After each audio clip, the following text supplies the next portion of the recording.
बिस्मिल्लाहिर्रहमानिर्रहीम। अस्सलाम वालेकुम, वेलकम टू माय चैनल। मेरा नाम मुजाहिद बशीर है और आज की इस लेक्चर में हम बात करेंगे कि स्कोप ऑफ आइडेंटिफायर्स की प्रोग्रामिंग की जब बात आती है तो इसके अंदर हमारे पास बहुत सारे आइडेंटिफायर्स होती हैं। तो आइडेंटिफायर्स में हमारे पास फंक्शंस आ सकते हैं, वेरिएबल्स आ सकते हैं और यहाँ तक कि हम लेबल्स भी इस्तेमाल कर सकते हैं। तो इनकी स्कोप कहाँ कहाँ तक होती है, तो यहाँ पर हमने एक वर्ड इस्तेमाल किया है स्कोप का। तो स्कोप का मतलब क्या है? बेसिकली प्रोग्रामिंग में हम स्कोप का मतलब विजिबिलिटी लेते हैं कि जो हम यहाँ पे आइडेंटिफायर्स इस्तेमाल करते हैं वो कहाँ कहाँ पे विजिबल हो सकते हैं। अब यहाँ पे एक क्वेश्चन और भी आता है कि विजिबल होने से क्या मुराद है। तो विजिबल होने से मुराद ये है कि जो हम आइडेंटिफायर्स इस्तेमाल करते हैं, वेरिएबल्स हों, चाहे वो फंक्शंस हों, चाहे लेबल्स हों, उनकी अप्रोच कहाँ तक होती है, मतलब हम उनको कहाँ कहाँ इस्तेमाल कर सकते हैं। तो यहाँ पे एक चीज़ हमने जो मेन चीज़ नोट करने वाली है वो ये है कि जब भी हम किसी फंक्शंस को, किसी वेरिएबल्स को, किसी लेबल्स को इस्तेमाल करेंगे, उसकी दो टाइप्स की स्कोप होती है। अब वो दो टाइप्स की स्कोप कौन सी होती है वो यहाँ पे मैं लिख देता हूँ। हमारे पास एक स्कोप आती है लोकल। अगर आप वेरिएबल की एग्जाम्पल लें तो यहाँ पे हमारे पास आ जाते हैं कि लोकल वेरिएबल्स। उसके अलावा हमारे पास जो दूसरी इसकी टाइप आती है वो है ग्लोबल वेरिएबल्स।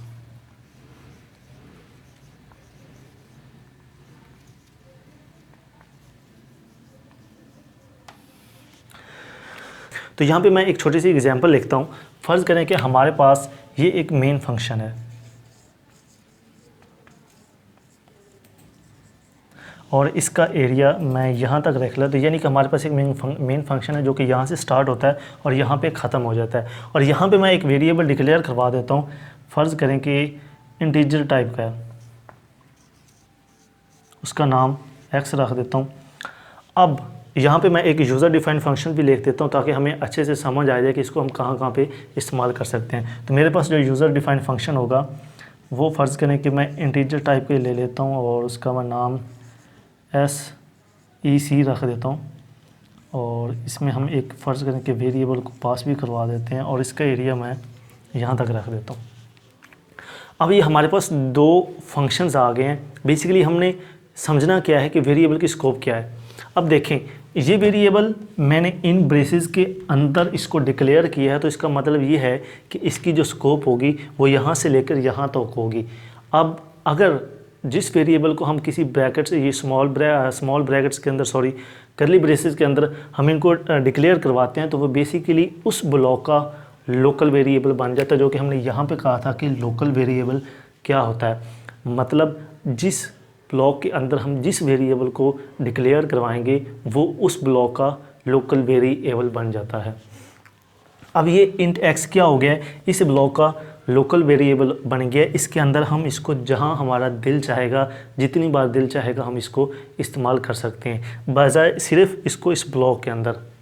ये तो हो गया इसका लोकल वेरिएबल। और अगर मैं इसको यहाँ पे इस्तेमाल करना चाहूँ तो फिर क्या करेंगे, क्या मैं इसको यहाँ पे इस दूसरे फंक्शन में इस्तेमाल कर सकता हूँ? तो इसका आंसर है नो।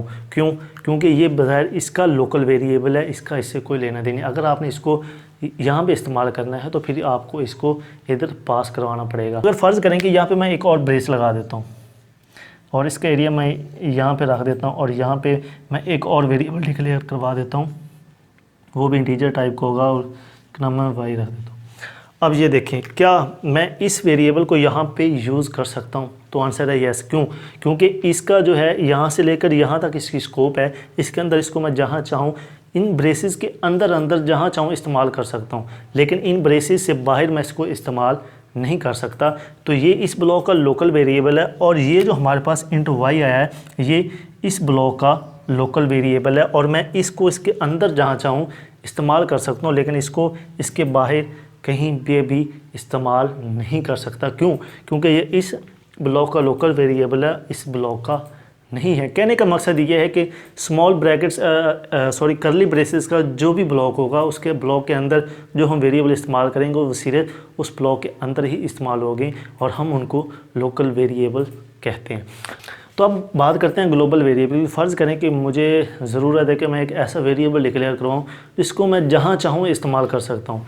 इधर मेरा दिल चाहे, इधर चाहे, इधर चाहे, मैं उसको इस्तेमाल कर सकता हूँ, मुझे उसकी कोई रुकावट बीच में ना आए। तो उसके लिए हम बेसिकली ग्लोबल वेरिएबल का इस्तेमाल करते हैं। तो ग्लोबल वेरिएबल का इस्तेमाल करने से पहले उनको हम डिक्लेयर करते हैं, वो हम बजाय ऊपर जब हम हेडर फाइल्स इंक्लूड करते हैं तो उसके फ़ौरन बाद उनको डिक्लेयर करवा देते हैं। तो फ़र्ज़ करें कि यहाँ पे मैं इंट जी का एक वेरिएबल डिक्लेयर करवा देता हूँ, तो ये बज़ाहिर क्या बन जाएगा, एक ग्लोबल वेरिएबल। चूँकि ये तमाम फंक्शन से बाहर मैंने डिक्लेयर किया हुआ है, सब फंक्शंस के ऊपर डिक्लेयर किया हुआ है, तो मैं इसको यहाँ पे चाहूँ, यहाँ पे चाहूँ, जहाँ पे मेरा दिल चाहे इस फंक्शन में चाहूँ मैं इसको इस्तेमाल करता हूँ। यानी कि ये ओवरऑल पूरे प्रोग्राम में कहीं पे भी इसको इस्तेमाल किया जाता है। तो जो इसकी स्कोप होगी वो होगी ग्लोबल, यानी कि इसको आप कहीं पे भी इस्तेमाल कर सकते हैं। लेकिन आपने कोशिश करनी है अच्छी प्रैक्टिस के लिए, अच्छी प्रोग्रामिंग के लिए, कि आपने ये जो ग्लोबल वेरिएबल है इसका इस्तेमाल कम करना है। इससे हमारा नुकसान क्या होता है, देखिए अब अगर आपने यहाँ पे एक इंट जी के नाम से ग्लोबल वेरिएबल डिक्लेयर करवा लिया है और आप जाके इस प्रोग्राम में आपको कहीं और पे भी आप इसी नाम से सेम नाम का वेरिएबल डिक्लेयर करवा लेते हैं, तो होगा क्या कि आपका सिंटैक्स एरर आपको नहीं आएगा बल्कि आपको लॉजिकली एरर आएगा। क्यों?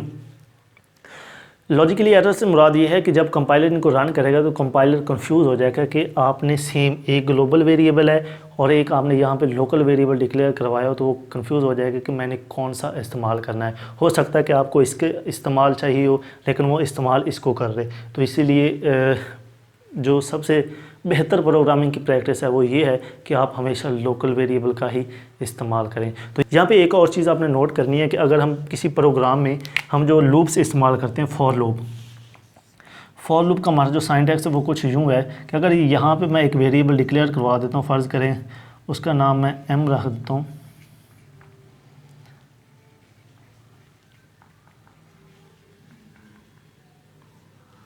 अब ये जो मैंने यहाँ पे एक वेरिएबल डिक्लेयर करवा दिया, मैंने जस्ट इसको यहीं पे डिक्लेयर करवा दिया, तो मैं इसकी स्कोप क्या होगी।